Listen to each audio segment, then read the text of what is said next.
Good afternoon to our viewers. Imobibiaha, and 30th August, last Tuesday of the month, August. They be a new trim, but your guests they don't mean catching to very broad. We always do in our local language, but today our guest is from the north, so we can't do it in a local. He can't go there, so we'll do it in English. He's the member of parliament for Nalerigu Gambga. Once upon a time, he said that he's going to take the seat of Nalerigu. When I met him, the first time I met him, 2020 back in Nalerigu. He said that he's going to win the seat because previous election he lost by 400 votes. Somebody said like joke. He did that in 2020 election. He's the member of he's a businessman, member of parliament for the Nalerigu Gambga in ticket of NDC. Honorable Baba Seidu Issifu. How are you, sir? I'm doing good, my brother. Congrats. Thank you. Thank Today you. I'm officially congratulating you. Thank you. I appreciate that. Thank you for this opportunity. How's life? Not bad. Not bad. Well, where everybody's challenged now, including you, I guess you're also challenged.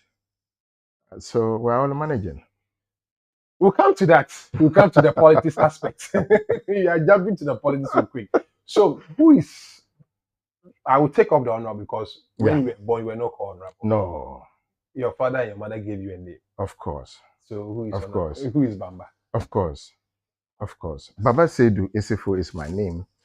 I actually was named after my grandfather. Oh, okay. So that's why I'm called Baba. Baba means father. Father. Okay.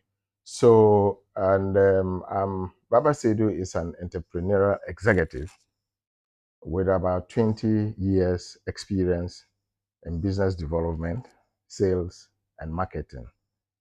I have a competitive edge in customer service and customer development. We'll come to that, but let's look at your background, where you were born. I'm driving there.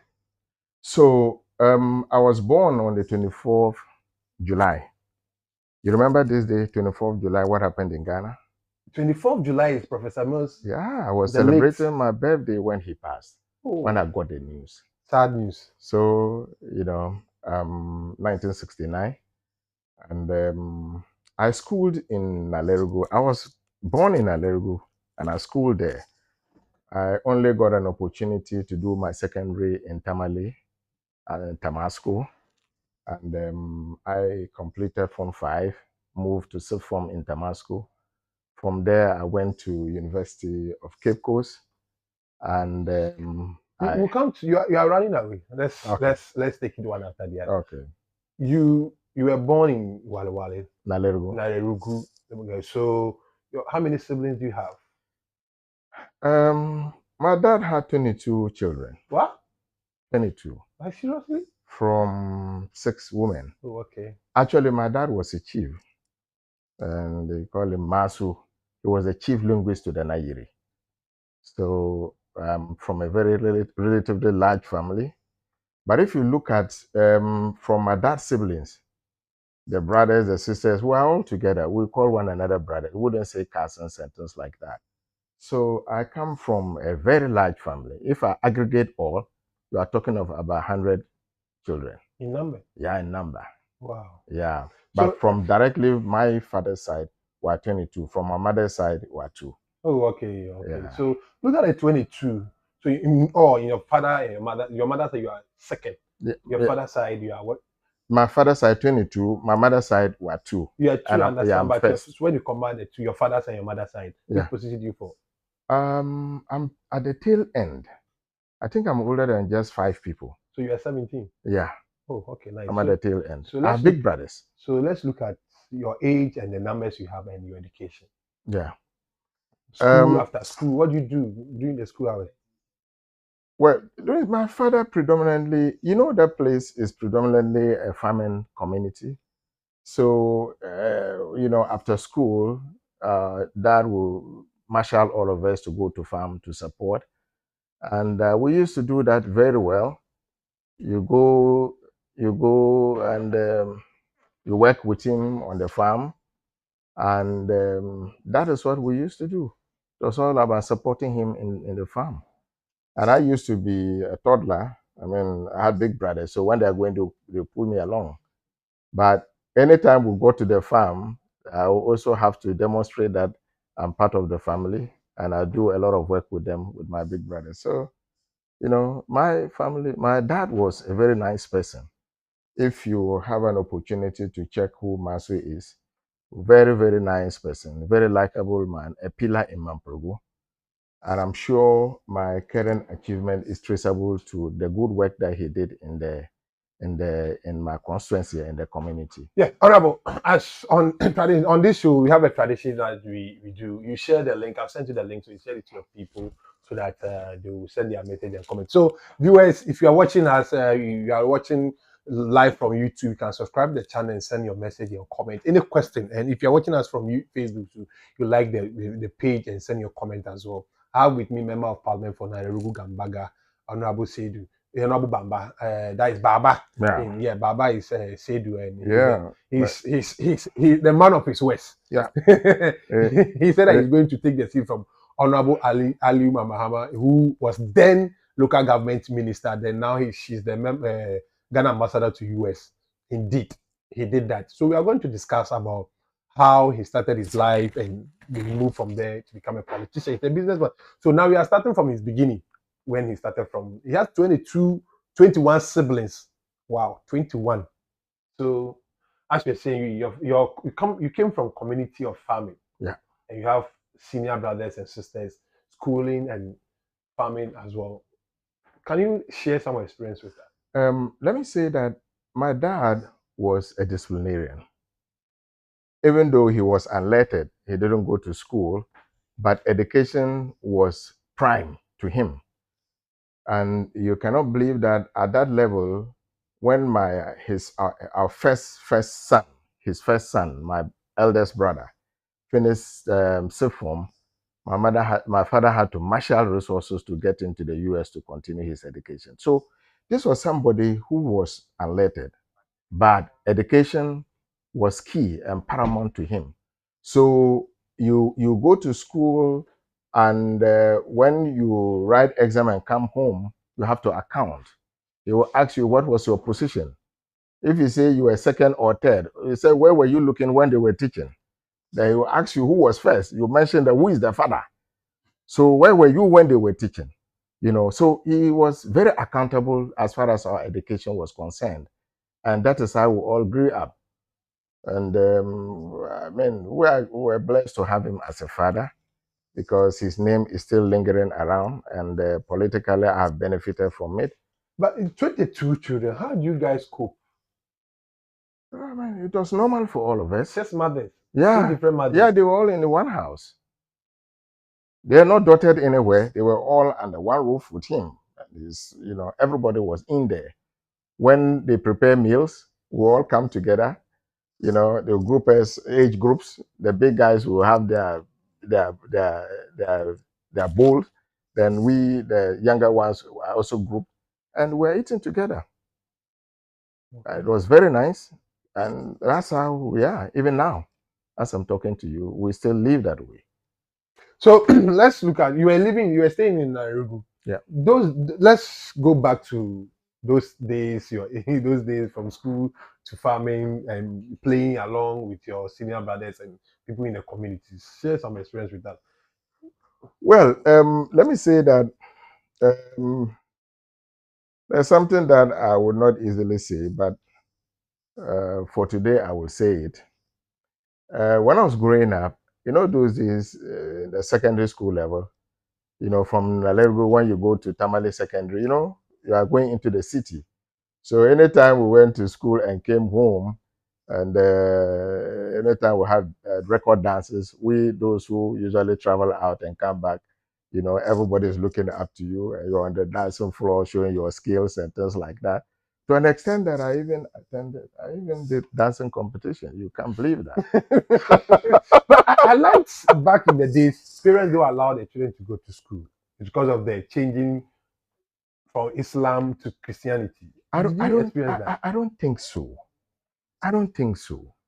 Because, there was a possibility of integrating Islam to the formal education. You get a point.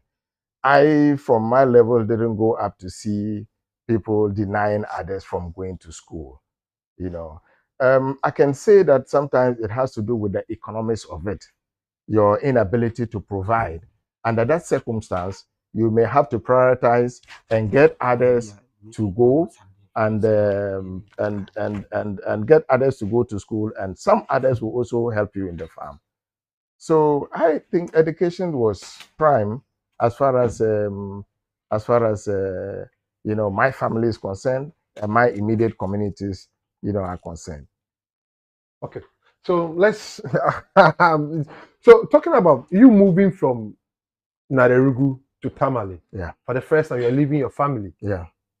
And it means you're old enough to leave your family. No, Staying I alone. wasn't old enough. It was a struggle.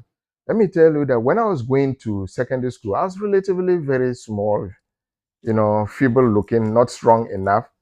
So, I mean, between my mom and my dad, there was some bit of confusion because Why? My mom wanted me to be in Nalerigu Secondary so that she could, check up on me.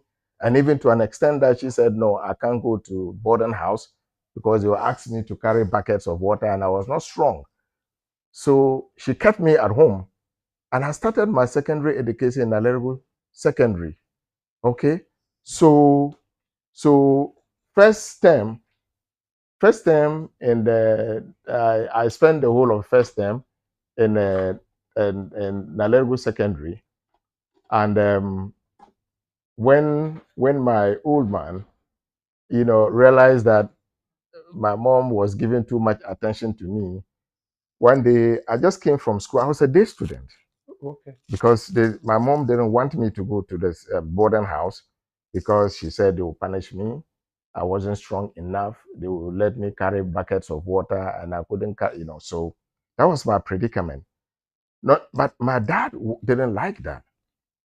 No, so one day I just came from school, and that particular day, the Tamale Secondary School headmaster, one Mr. Abujon, if you look at Tamale Secondary, one of the foremost educationists in northern Ghana, he came to my dad, on some private, visit.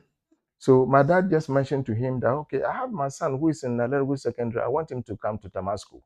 He said, well, where is he? He said, I was in school. He'll wait and pick me along. So there was no transfer letter. And when I got home, they just bundled me like that and come and see struggle. I was willing. And my dad said, move. My mom was weeping. I said, move, take him. That's how I left Nalerigu to Tamale Secondary. So when I got to Tamasco, the headmaster decided to keep me in his house for a while because, I was really not strong enough to do, a The lot of chief's things. son. Yeah, so he kept me in his house. He's protecting the chief's son. Yeah, well, I don't know about what he just wanted me to be safe and integrate me well, So I was in his house for about 2 months, attending school from his house until such a time that I gained a little bit of stability. Then they moved me to the board and the campus to the board house. Your first month's life in Tamale. The first month in Tamale, like after Nalerigu Well, and Tamale. it was an experience because first and foremost, coming from Nalerigu, I didn't know Tamale very well.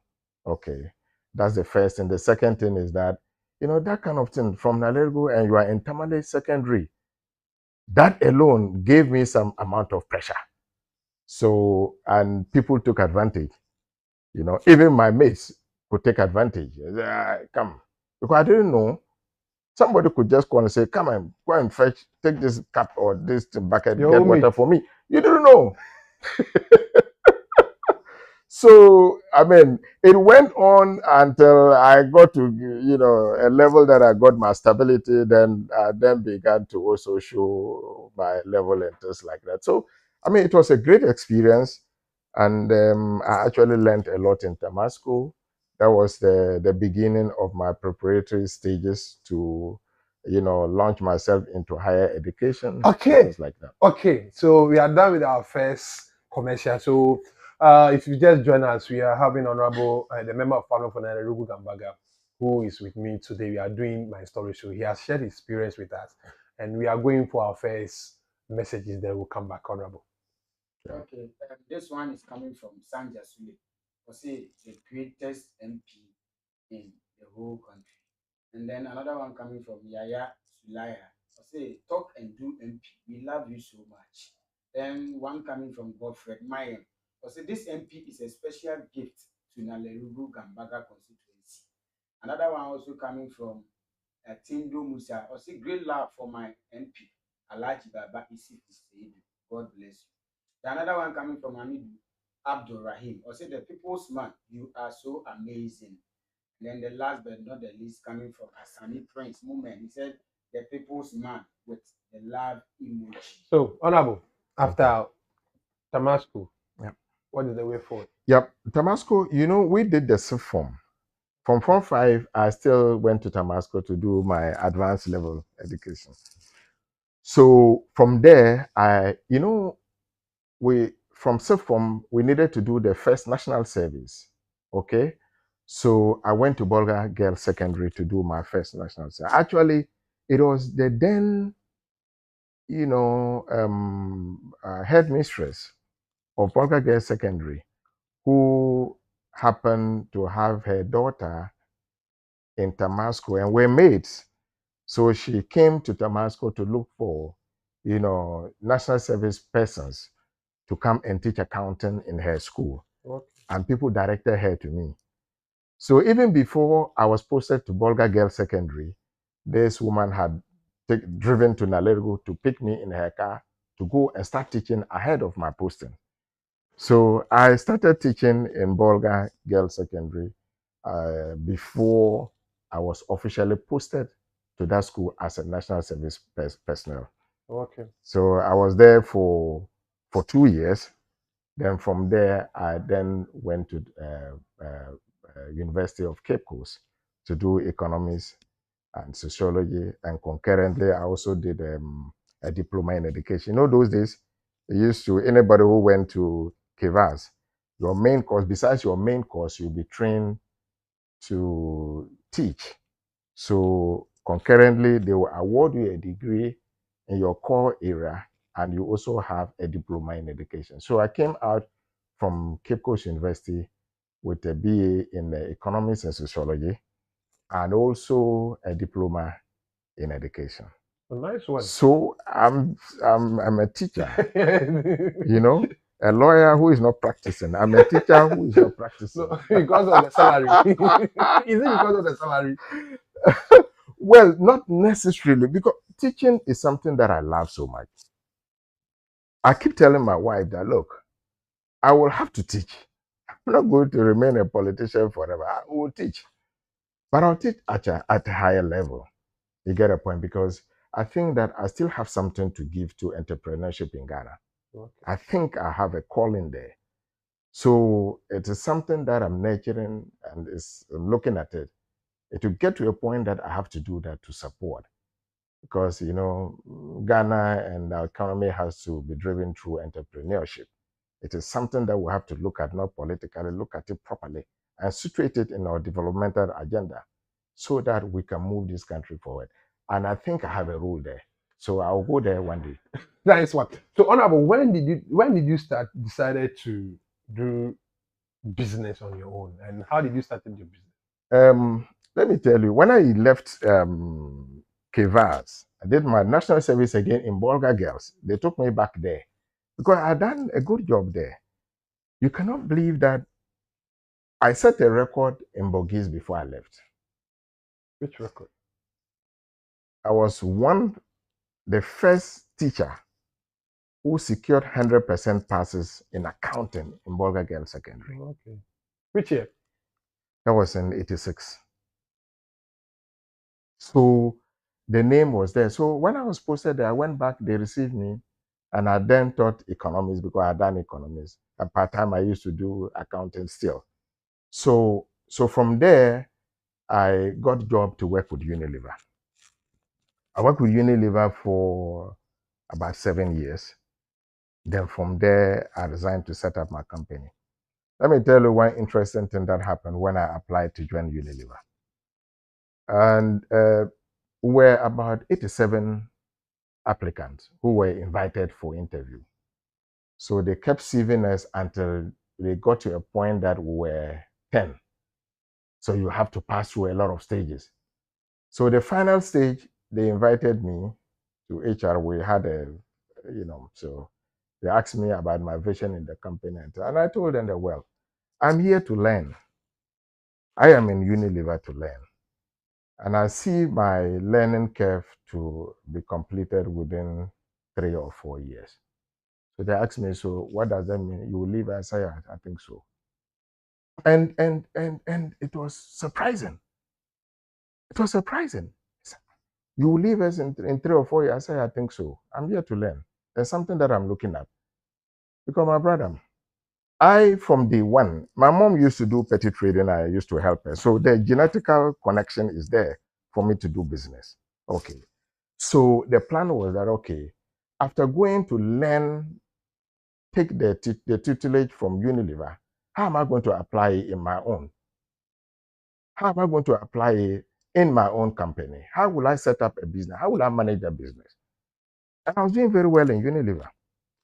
Consistently, I won awards. I was always winning awards. Best sales manager. Best sales manager. Consecutively for 3 years, I was winning. So my bosses loved me so much, and they put a focus on my growth in the company. So after, I couldn't make it, but after 7 years, I decided that, look, I need to now move out and do something on my own. So that is how my entrepreneurship drive was developed. And I used to work with customer service. So customer service function is very key. And I have my core competencies there. And that is what gave me the opportunity to preside over my group of companies before I came to Parliament. And my company employed about 500 people. Direct employment, not indirect. The multiplier effect of it is the indirect, and you'll be talking about over thousands of people. So, and that was what I used to do, and I love to do that. You have many companies. Yeah. You have is it pure water company? You have a filling station. You have a why politics? Like I tell you, A businessman know, who you let know, me make this composition. The first time I came to your house, or the Yeah. first time we met, when I saw your house, I was like, "Ah, is that a company or somebody's house? Is it somebody's house?" Like when we came in, I saw many people, businesses, and I was like, "Ah, this man is already making it. Why is he want to? Because we all have that perception that if you want to get money in this country, you have to be a No, politician. it's not about money. That's not always the case. It's not about money. You get a point. It's about what you can do to change the lives of people. You were doing it before you became a politician. Yeah, but in a micro level, you get a point. No matter what kind of support you can give, from the governmental and national level, you are more placed to do many more things. Look at me. I couldn't have used my resources to construct a road for my constituents. But if I'm in government, I should be able to create an influence for those things to be done to change the lives of my people. You can do it. You can do it from your own. You can do it from your own angle. How are you going to do it from your own angle? Because you don't have the pairs to be able to construct the road. But you can. But let me tell you, coming into politics puts you in the position of influencing policy direction. You get a point. You are in there influencing policy direction. But if you are not in there, you are only coming to ask somebody to help you. Whether the person will even listen to you or not is another matter. So I am looking at it from the viewpoint, look, somebody must be able to leave his comfort zone and do this work for us. And I didn't just come in. I was approached by so many people. People had confidence in me, my style, the way I do my work, and things like that. So I saw that, look, it was a calling for me. I will take you. I will come back to the politics of like the main politics. Why end this? You will come back when the year you can. Why end this? Which year did you join NDC? I've been an NDC, born NDC man. How? My dad died as an NDC person. My mom was a Mangazia. So, I mean, I didn't need somebody to tell me to move into NDC, born in there. Okay. But let me tell you something. My family is quite large. We also have MPP in my family. my former minister, Ajali, my big sister. Okay, so my family is like you have MPP Is people. it a big sister like straight direct or No, extended? her Like, dad and my dad are one father, one mother. So you say first cousins. Okay, we say sister. Okay, so Honorable, sorry. This word. yeah, and her dad was MPP. My dad was NDC. So I mean, no quarrel, no quarrel. Why? One house. It's not strange. Is it strange in Ghana? It happens. It's all about understanding what you stand for and agreeing that you have to. So is it because your dad was an NDC? That is the reason you joined NDC? No, besides that, I mean, NDC is a party that I love. Why? I resonate with the ordeals of the party. Give us the reason It's why about you support it's about the poor, the vulnerable in the society. How do we tackle vulnerability issues in our communities? You get a point.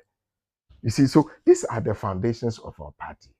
You know, mass movement, supporting the needy, making sure that people smile and things like that. So I am, and that's my style. That's my core values. So Okay. when did you officially join the NDC as a member? I have been, and that's how I was born in NDC. You were born on, but you need to be a member officially. Card-bearing member. Card-bearing member is a long time. I cannot remember. But you know, those days, my dad used to get party cards for us. You get a point. So it started that time, you know. And look, when I began to make, economic sense out of the work that I was doing, I was one of the guys who supported the party so much in my constituency. Okay. And I didn't even know that I'd go into, mainstream politics. But printing of t-shirts, supporting the party, doing a lot of things from the background to get the party moving.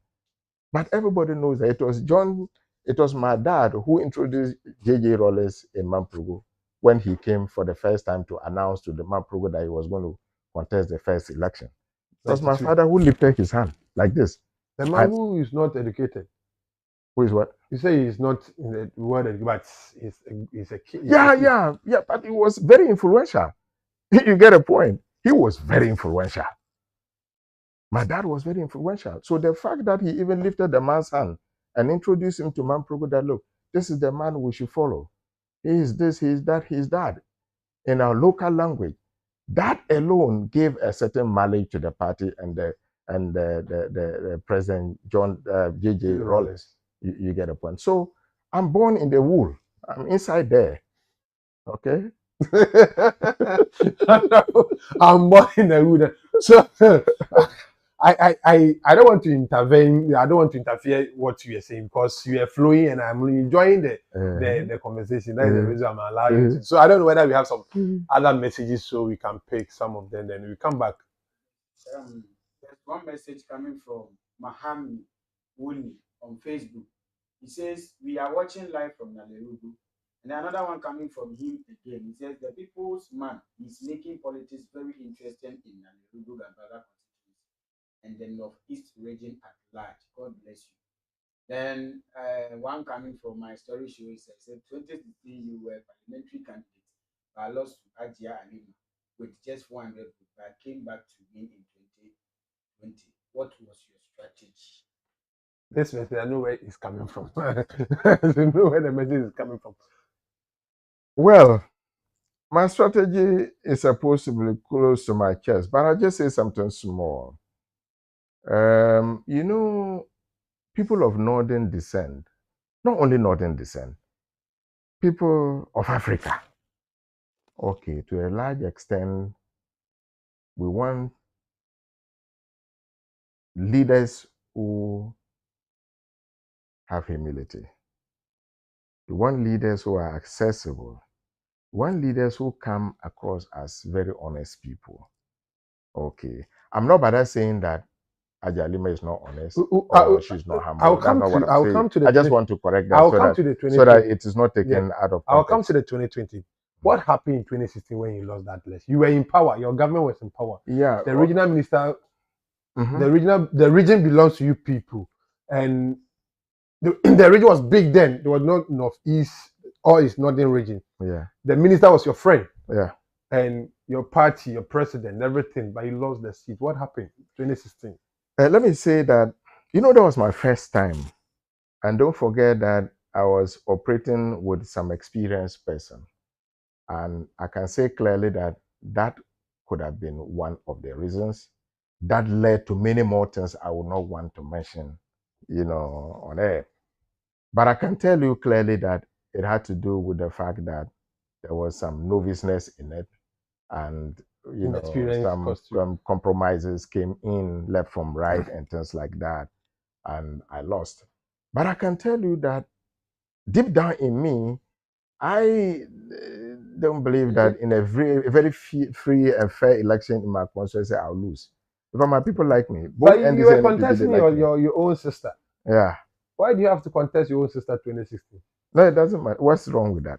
Is there anything wrong? She's your Is sister. it a yes? It's my sister, but is it an infringement on the laws of Ghana, or what do you want to say?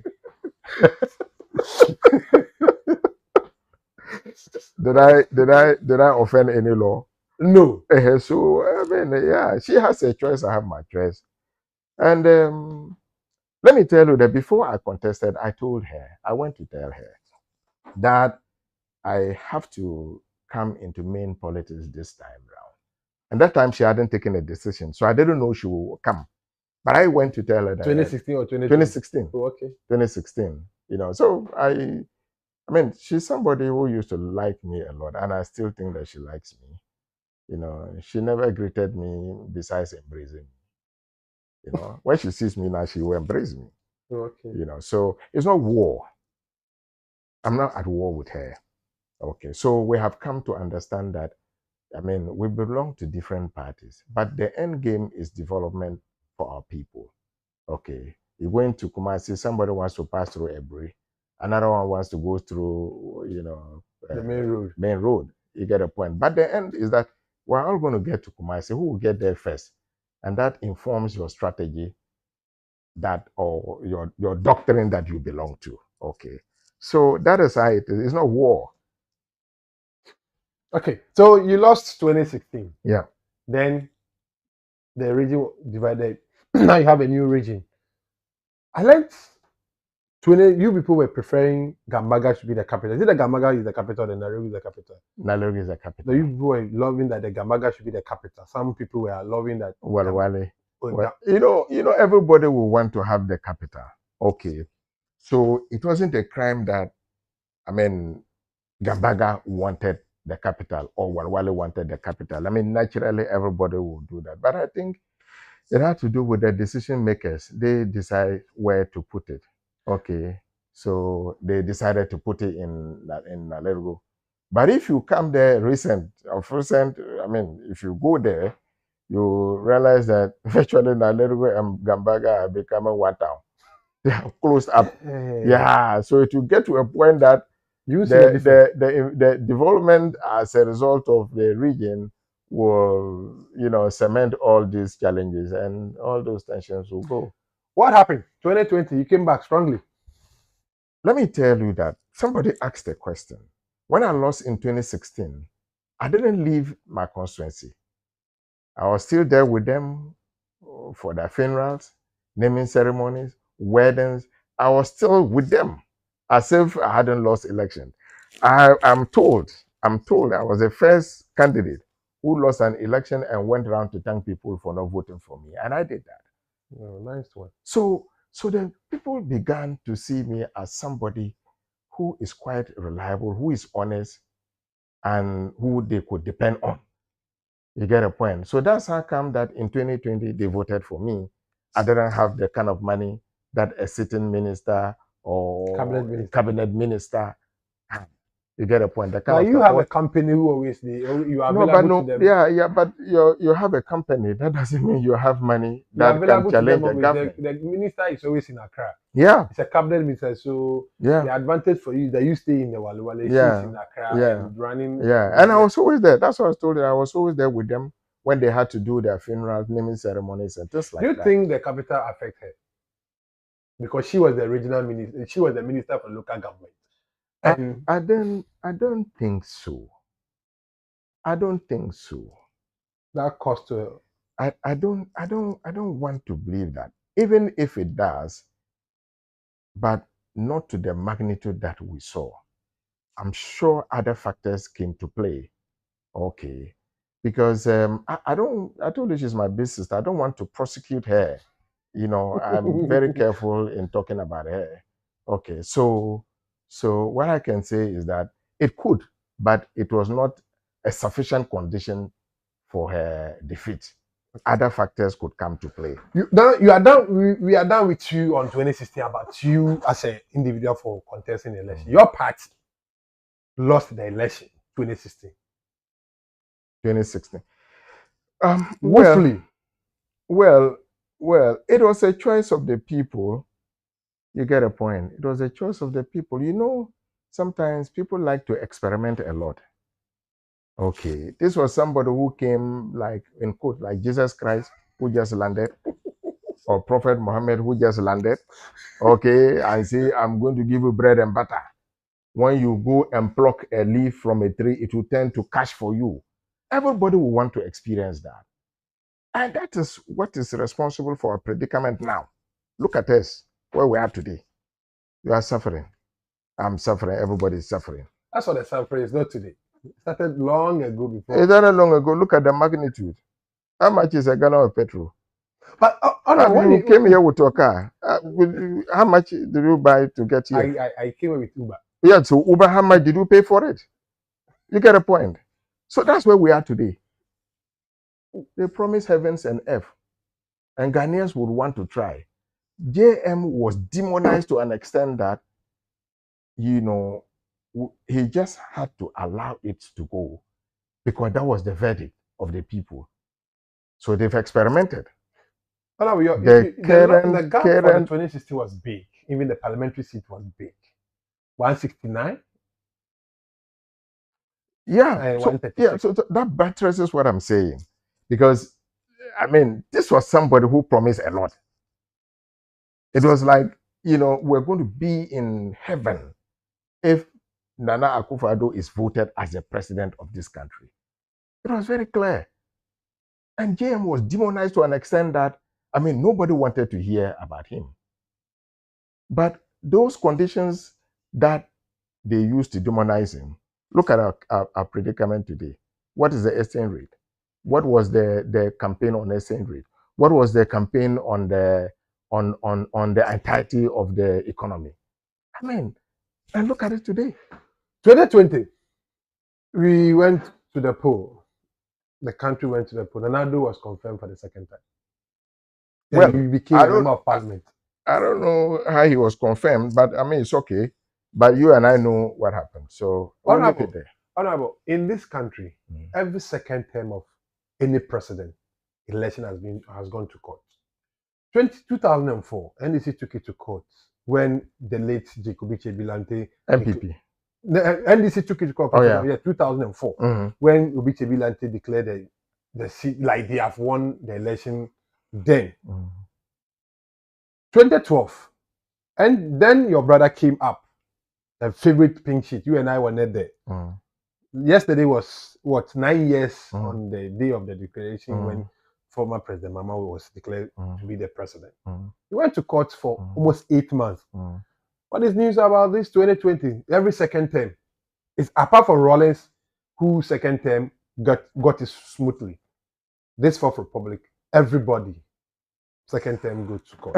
You see. So what is new about what you're saying? No, there's something new. There's something new because if you look at the current demeanor of our electoral machinery or our elections managers, okay, clearly you will see that the kind of collaborations that political parties used to have, even at the IPAC and things like that, we're not seeing it now.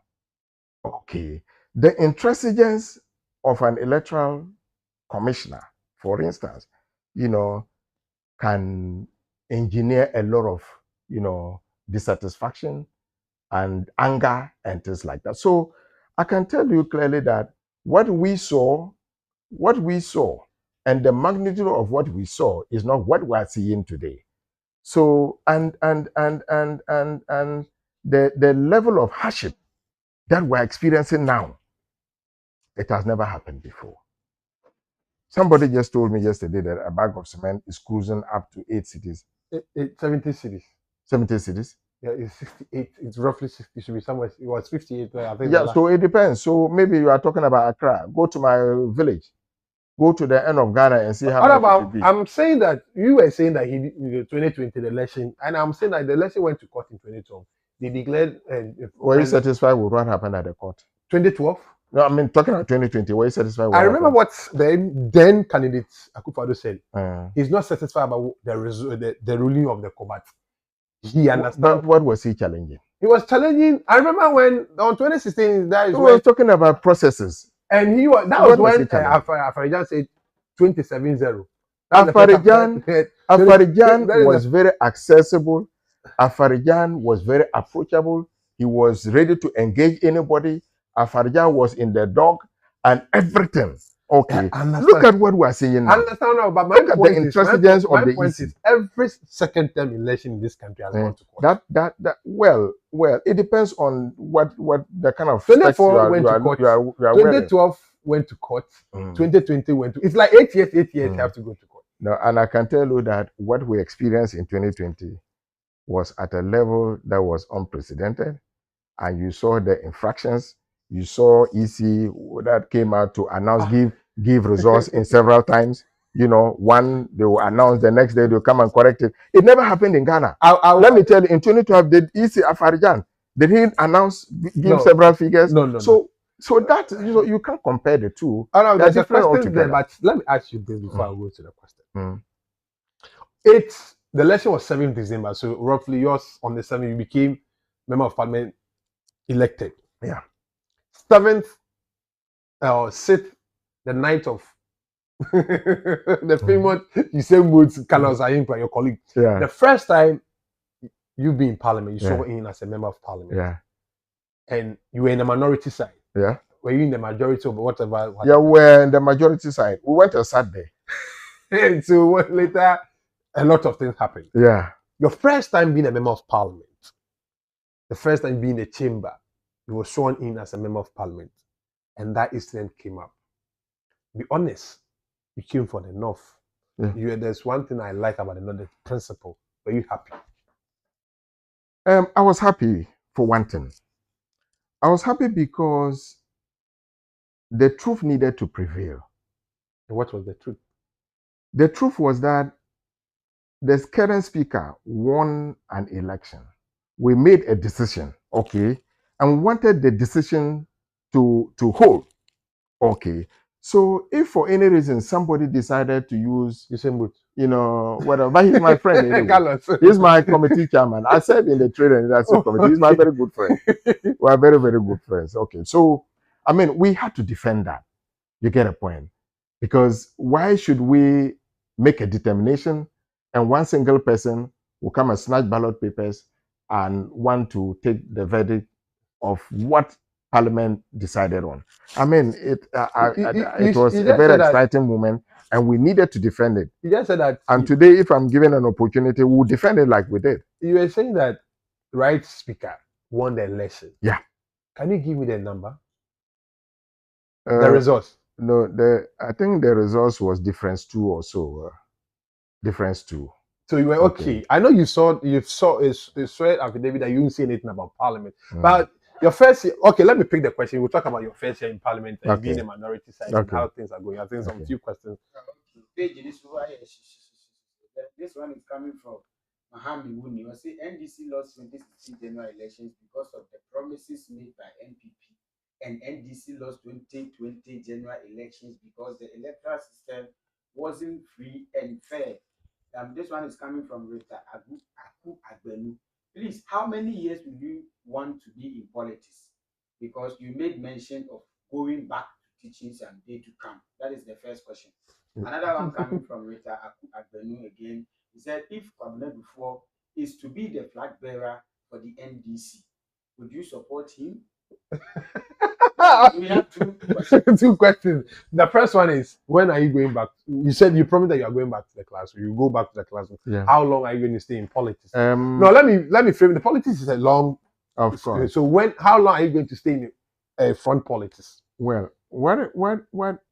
the first thing that you need to recognize is that you may not necessarily exit to be able to carry on that. Okay. And when I say I will go back, I don't intend to go back because necessarily I want to go there to make anything, but I feel that I can still play a role when it comes to entrepreneurship and entrepreneurial development in this country. Okay, so it may not necessarily be exiting, but it is a dream that I'm pursuing, and I think I will do it. As for when I will exit, I cannot tell now. My will tell. question I wanted to ask you, my viewer has sent a message for me to ask you. NDC. I know. Let me keep that question before. How far with your branch election and My branch elections went well, except some few scratches, but it's anticipated. Okay.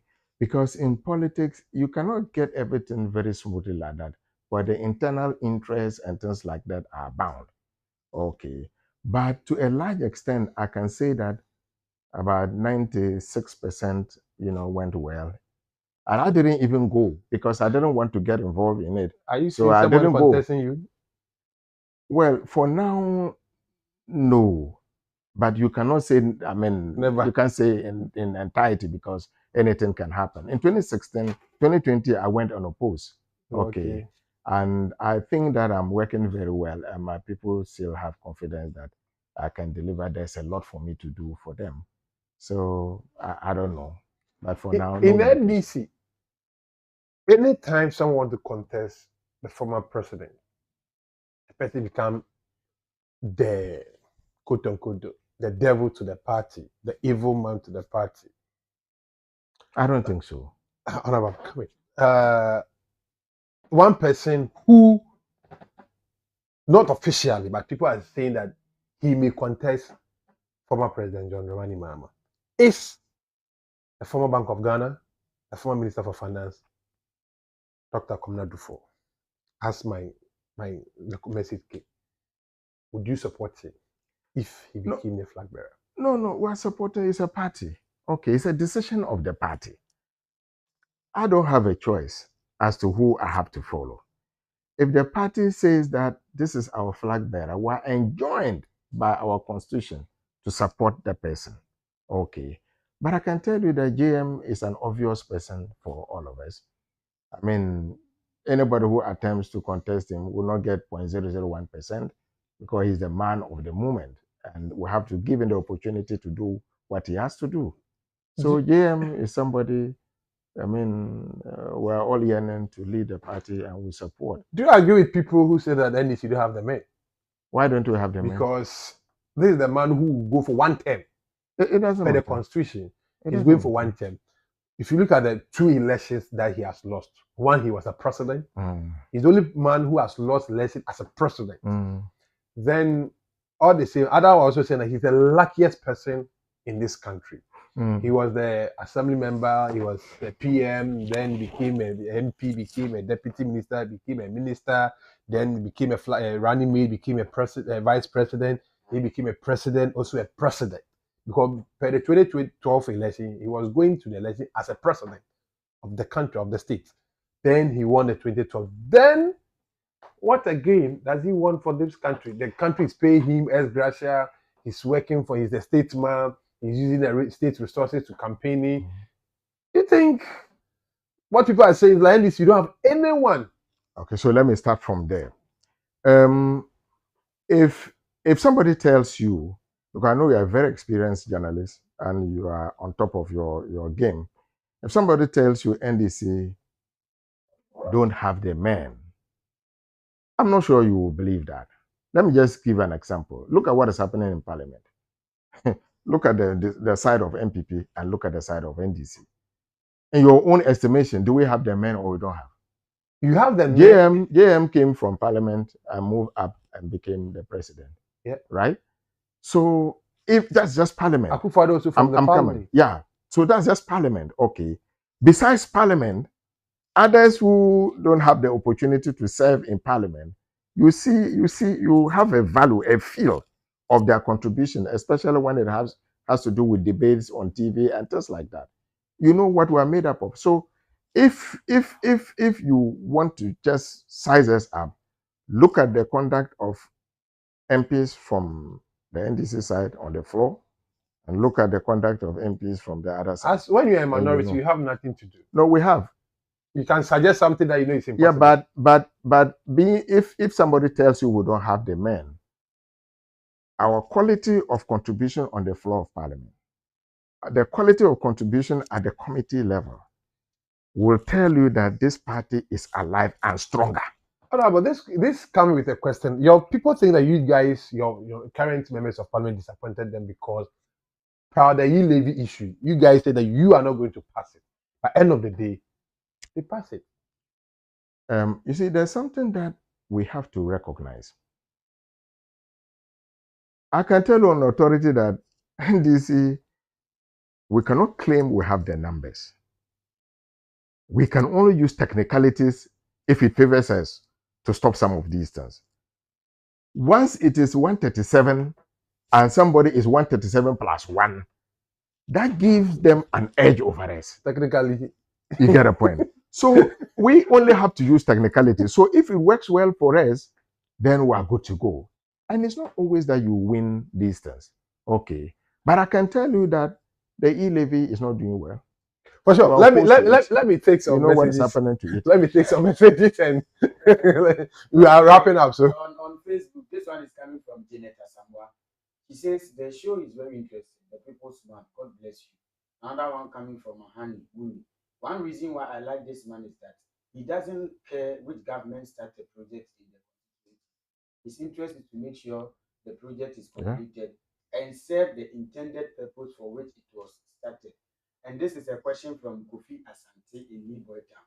He says, Honorable, former President John Dramani Mahama said the party wasn't able to recruit educated people to man the polling stations during the 2020 general elections. So what mechanisms are you putting in place so that this time around you get the elite people to man the polling stations? 2024. 2024.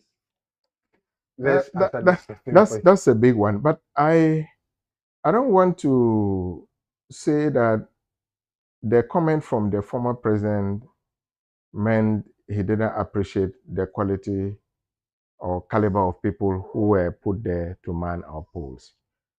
I think it came from the backdrop that we needed an enhancement at that level.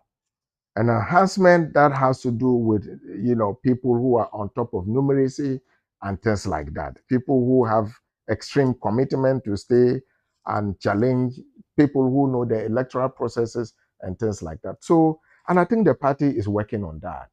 The party is working on that. And I'm sure when things unfold, we'll get to understand what we're doing. But the former president's comment was not to suggest that he didn't appreciate the quality, the contribution of those people who man the polls. Yeah, Honorable, your first term in office as a member of parliament. Let's say you are now heading to your 2 years, 1 year and just 7 or 8 months in the office. So 1 year, 7 months. How is it? How is the work? Well, it's very challenging.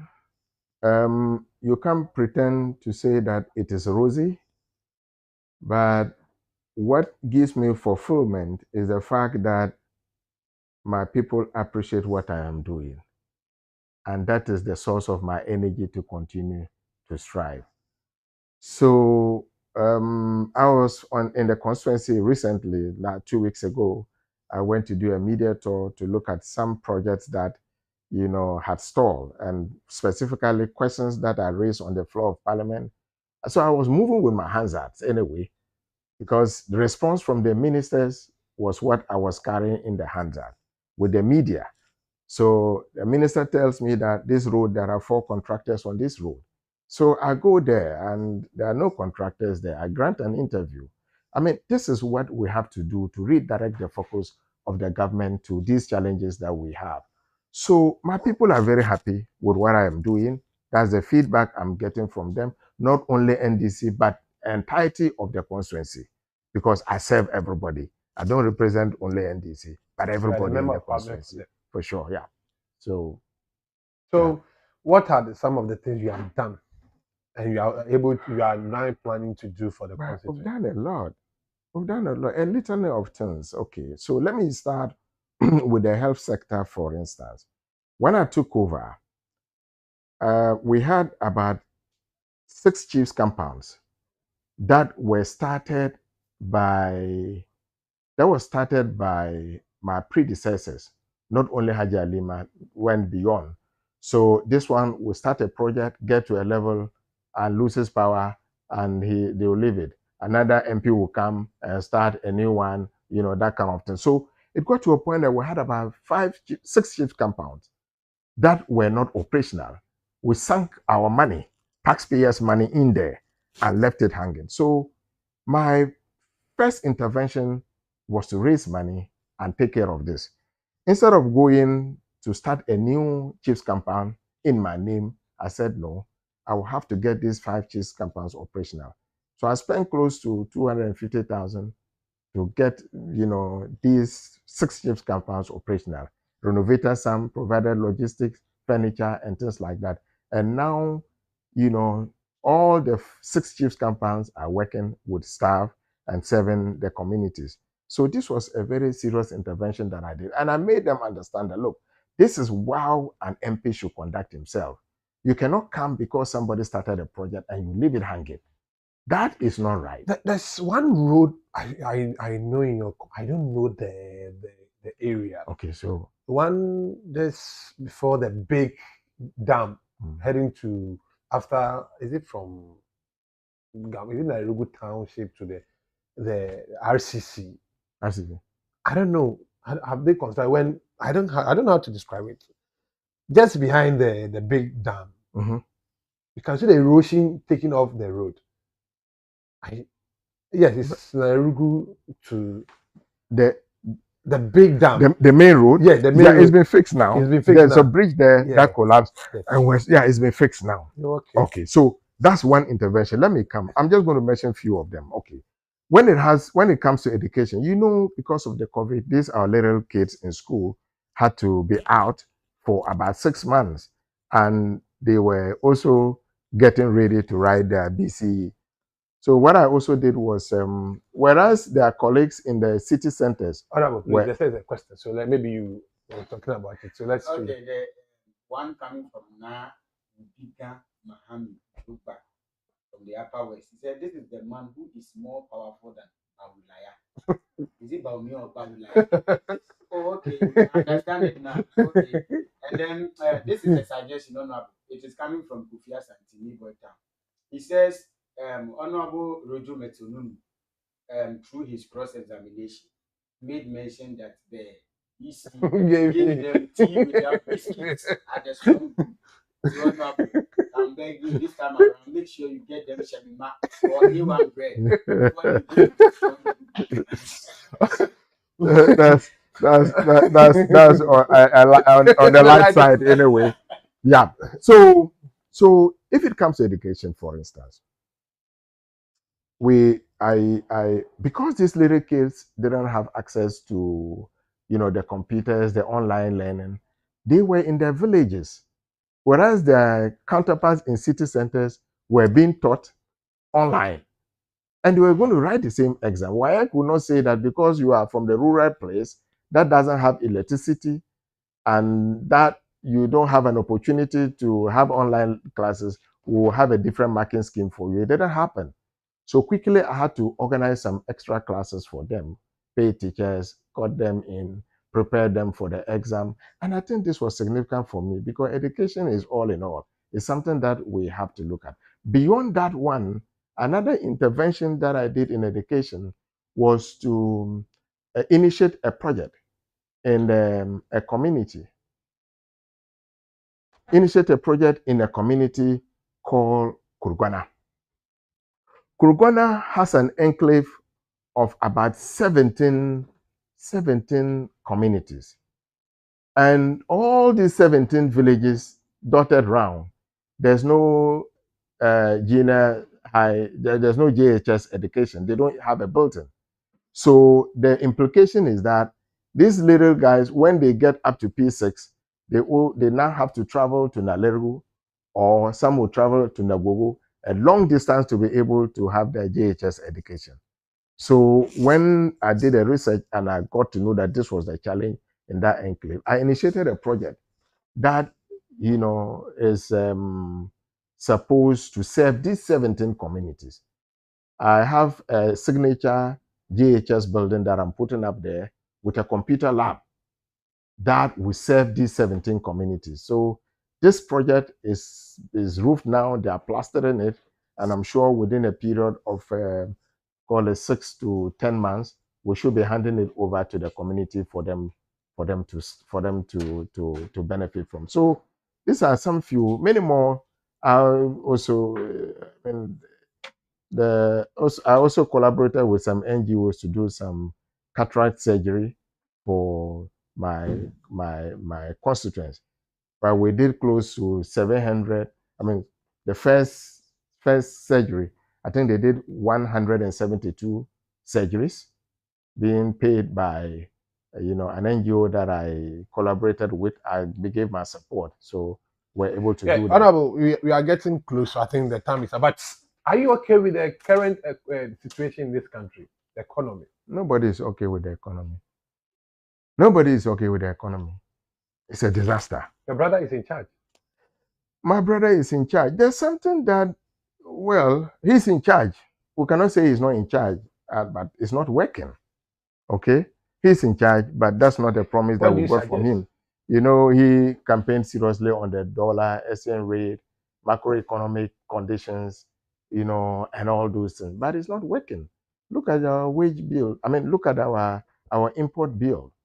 You get a point. The interventions that they put across 1D, 1F, it's in shambles. You have dam 1D, 1D, 1F is in shambles. What about 1D, 1 dam? So the question that you journalists should be asking them is for them to do an appraisal of these companies that they are supporting to deliver this vision. Okay. When you ask the minister, he will come and tell you that they've employed 23,000 young men. Okay, but the multiply effect of it, the global indirect, if you put everything to 150,000, but the unemployment rate is rising at a very worrying rate. So what is going on? Right. So that calls for your attention, the journalists, to find out. Let's get to the bottom of it. Let's do an appraisal. For what you know, the money is not being utilized properly. It's not being put in the right place. And it's in shambles. Everything, flagship programs are all in shambles. And there's one thing that the government has to do. They have to cut on ostentation. Ostentation is what is killing Ghana. They have to cut on this. Man, you are in parliament. This thing about companies, foreign companies using the dollar, the finance community, you are in parliament. I think this will appeal to you that we should find a way of dealing with this issue. In terms of wages, giving tax wages for those foreign companies after 5 years, and using the dollar to do business. Is that not the cause of us facing the dollar issue in this country? You see, our biggest challenge as a country is for us to stop looking elsewhere for our solutions. We have to be inward. We have to be inward looking. You're a member of parliament. We have to. We have to be inward looking. Look, my brother, before we started mining gold, oil, for instance, we struck through oil, for instance, we're depending on agric to finance our budget. Okay, what are we doing there? What is the contribution of that sector to the national economy? We need to get back to the basics and take care of these ones. We export rice and stop. Like and that's the problem. There has to be a deliberate tomatoes. There has to be a deliberate plan. Before GM left, our import bill on rice came down significantly. There was a deliberate plan to work on it and promote local production at the expense of that. And the mix, he did it very well. He did it very well. That's how come that the exchange rate was managed at that level. But the dollar is But dropping. now look at it now. The wage bill, the import bill, is over 1.5 billion annual amount that we need to bring in rice alone. Whereas when JM was there, we were talking about 400 million. So we have mortgaged our destiny to these foreign interventions. Until we begin to look inward, we will not have a solution to it. And the last thing is that ostentation, the government must cut down on ostentation. Is the government ready to do that? They have to. It's like running a company, my brother. Income and expenditure. Even if you don't want to talk about company, talk about your resources. At the end of the month, when you make your salary, that's your income, your expenditure. You have to match it. You cannot get up and begin to do things that your income cannot handle. Especially that you borrow and you consume. When you take money, you invest it, and the return will take care of your interest on payment and amortization. That's what you have to do. Honorable, our time is up. I'll give you 2 minutes. I know your constituents are watching you. It's not all of them who understand English. So the 2 minutes belongs to you. Speak to them as you are campaigning. Thank you very much for this opportunity. Mamprogodema Nalerigu Gambagga constituency. Mbadema na madema. Tetemkwama na tulumama dema ne the pastor dema mpura pam party na achema sokamza mpura pam yazugu kantening ni interviewer ya yiko nya manya MP ma yera bazane nyang ndo azane nankuning interviewer zugu tumama muna ti ya tumala yambura sim ka jirma bene ka adalci bene man sure se nya wala yazang yanu mpale nsola na wonne katinyang nya njibuna mankuna manku gba ma yantuma ne ka yada bene ka sawara bene duzu ka biubo ne ara kambe yinma zugu mbadama na madama yana adwa kana ontete nasara denti kenna ka John Dramani Mahamadi ka Alhaji Baba di ka tuma ma nyangan tumsonga mpe apam na onde am yesugo na onde am sogo mpusha. Thank you very John much. Mama he has not won a prayer. You are campaigning for him. Of course. You're not poor. Of course. No, here to. What did I should do? You are campaigning for John Mama already. What do you think I should do? Already, you are campaigning for John Mama yourself already. What should I do? Ghana needs him, you know. Ghana needs JM. Honorable, you are a father. Before I will let you go. This current situation about our youth, your sons and your young ones, the way they are misusing the social media. You've gone through the normal tradition. You are now in this system. Are you okay as a father? Any advice to the youth? Let me tell you what I did when I just went recently. I went to inspect a mosque that was erected by one of these companies. And I had an opportunity to engage the youth there. And I told them one thing. They were excited and now they have network they can call. And I said, no, this thing standing there and you guys are jubilating. You can use it positively to support yourselves, your education, your business, your knowledge about Ghana, your knowledge about global knowledge and everything, depending on the way you use it. Okay. If you pick your phone and you are going into areas that has no value for you, what are you going to learn out of it? So it is important for us to understand that technology is supposed to aid us in national development. Technology is supposed to aid us to build our capacity as young guys, as human beings. That is what we have to use it for. We are not supposed to use it in any other way that will be hazardous to our growth, that will bring tension, and that will create, that will create trouble for us as a nation. So I can say that, look, you pick your phone and you want to learn, you can learn anything. Those days that we were in school, you couldn't even use a calculator in an exam room. Now they carry calculators there. Those days they will say mental. Okay, if you don't do well, they will hit your head. But it's not happening. Things are made very relatively easier for them. So please, the technology that we have to use it to build our capacity. We have to use it to broaden our outlook. We have to use it in nation building, our personal development. That's what we have to use it for. So, and I think if we do that, the youth, I went to engage some people somewhere, and I was telling them, when you say the youth are the future leaders, okay, something has to give for you to be a future leader. You understand what I'm saying? Something has to give. There has to be certain sacrifices for you to go through to become a future leader. It's opportunity cost. If you consume your leadership today, you can be a future leader. And that comes from your conduct and the way you carry yourself. So that's the message I have for them. Thank you, Honorable. It's a pleasure to have you on my show, and my regards to your members in your constituency. You didn't let me say hi to my wife. Honorable, I'm not done. You can say hi to your wife. I didn't say hi to my wife. I'm sure she's watching. And I appreciate your contribution and the love, your support. How many wives do you have? I have one. I thought you were following your father's footsteps. My father, I have one. So thank you very much. I appreciate everything. Is your dad alive? No, he's gone long ago. And your mom too? My mom. That's my mom. Oh, okay. She's a queen. Oh, okay. Yeah, when you visit me, I'll take you there. That's what Nalerigu is, a long distance. Yeah. From Tamale to Nalerigu is not easy. It's not long. It's part of Ghana. So we are done with the show. Let me thank the production team led by John Kofi, Emmanuel Boatin, John Richard Kuju, and my wife. That's my wife, my assistant producer to the show, Mrs. Rita Chermatin, and the host of the show. My name is Kofi Chermatin. You can call me Kofi Go. Today my guest was Honorable, the member of Parliament for Nalerigu Gambga, Honorable Baba Seidu Issifu.